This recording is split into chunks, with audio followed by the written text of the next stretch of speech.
Hi friends, ഇന്ന് നമ്മൾ തയ്യാറാക്കുന്നത് പൈനാപ്പിൾ പുളിശ്ശേരിയാണ്. This is Aishwarya. Welcome to taste with ice. പുളിശ്ശേരിക്ക് ആവശ്യമായ പൈനാപ്പിൾ ചെറുതായി കട്ട് ചെയ്ത് വെച്ചിട്ടുണ്ട്. ഇതിൽ നിന്നും പകുതി എടുത്ത് ഒരു മിക്സിയുടെ ജാറിലൊന്ന് അടിച്ചെടുക്കാം. ഇങ്ങനെ ചെയ്താൽ പുളിശ്ശേരിക്ക് നല്ലൊരു ഫ്ലേവറും ടേസ്റ്റും കാണും.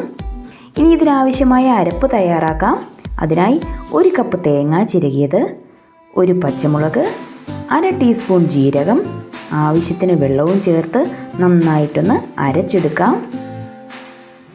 ഇനി 1/2 കപ്പ് തൈര് ഒന്ന് ഉടച്ച് വയ്ക്കണം.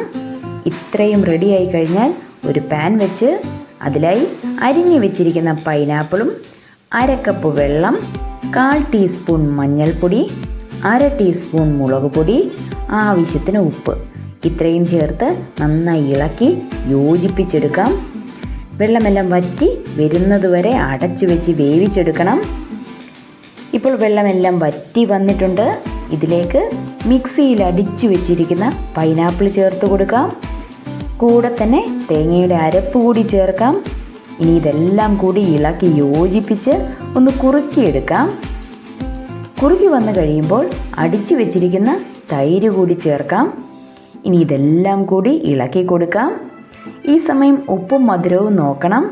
പൈനാപ്പിളിൻ്റെ മധുരമുണ്ടെങ്കിൽ ഇനി ചേർത്ത് കൊടുക്കണ്ട. മധുരമില്ലെങ്കിൽ 2 ടേബിൾ സ്പൂൺ പഞ്ചസാര കൂടി ചേർത്ത് കൊടുക്കാം.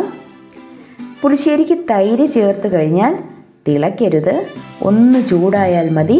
ഇനി ഫ്ലെയിം ഓഫ് ചെയ്യാം. താളിപ്പിനായി ഒരു പാൻ വെക്കാം. ചൂടാവുമ്പോൾ 2 ടേബിൾ സ്പൂൺ എണ്ണ ചേർത്ത് കൊടുക്കാം. ഇനി ഇതിലേക്ക് 1/2 ടീസ്പൂൺ കടുക് ചേർക്കാം. കടുക് പൊട്ടി വരുമ്പോൾ കുറച്ച് ചെറിയുള്ളി ചെറുതായിട്ട് അരിഞ്ഞതും 2 വറ്റൽമുളകും ചേർത്ത് കൊടുക്കാം. മൂത്ത് വരുമ്പോൾ കുറച്ച് കറിവേപ്പിലയും ചേർത്ത് ഫ്ലെയിം ഓഫ് ചെയ്യാം. ശേഷം 1/2 ടീസ്പൂൺ മുളക് പൊടി കൂടി ചേർത്തിളക്കി പുളിശ്ശേരിയിലേക്ക് ചേർത്ത് കൊടുക്കാം. ഇത്രയായാൽ നമ്മുടെ രുചികരമായ പൈനാപ്പിൾ പുളിശ്ശേരി തയ്യാറായി. ഇതുപോലൊരു പുളിശ്ശേരി സദ്യക്കൊപ്പമോ ഊണിനൊപ്പമോ തയ്യാറാക്കി നോക്കൂ. ശേഷം നിങ്ങളുടെ അഭിപ്രായം കമൻസിലൂടെ അറിയിക്കുകയും വേണം. വീഡിയോ ഇഷ്ടമായാൽ ലൈക്ക് ചെയ്യാനും ചാനൽ സബ്സ്ക്രൈബ് ചെയ്യാനും മറക്കല്ലേ. വീണ്ടും കാണാം മറ്റൊരു റെസിപ്പിയുമായി. അതുവരെ ബായ്.